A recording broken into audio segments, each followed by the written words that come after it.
السلام عليكم ورحمة الله وبركاته. الحمد لله وكفى وسلام على عباده الذين اصطفى. أما بعد، أعوذ بالله من الشيطان الرجيم. بسم الله الرحمن الرحيم. ذلك الكتاب لا ريب فيه. صدق الله العظيم. May praise be to Allah, the Creator of the worlds, and peace and blessing be upon His Prophet Muhammad sallallahu alaihi wasallam, the head of all messengers, and upon his family and all his companions.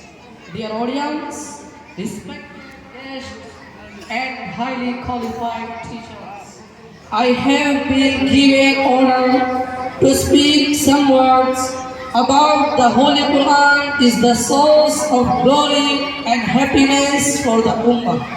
Before you, may Allah subhanahu wa ta'ala give us tawfiq to follow the teaching of Quran in all spheres of life.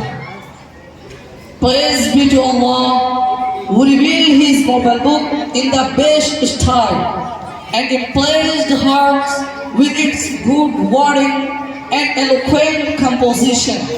He revealed it in the form of clear verses, segmented into surahs and verses.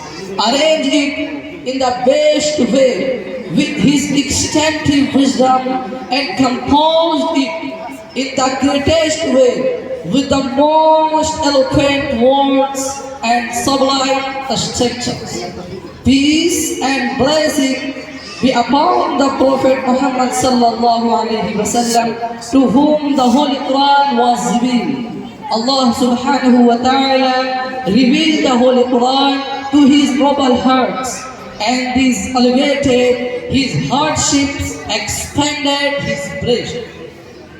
The Holy Quran is the source of glory and happiness for the Ummah, the basis of knowledge, action and tranquility, and the spring of steadfastness at the time of conflicting ideas and changing concepts.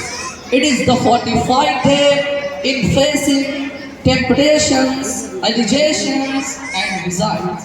At such a time, all of us needs the Holy Quran to strengthen our faith and certainty, so that we keep steadfast before such desires and challenges. Each Muslim needs the Holy Quran to reassure him when he feels alienated, soothe him when he is afflicted with a disaster, create hope in him when he is distressed or suffer from despair of mercy of Allah subhanahu wa ta'ala, and warn and frighten him when he is overcome with fancies and lust. I wind up my short speech. Thank you. Jazakallahu khair. Ahsanu jazak.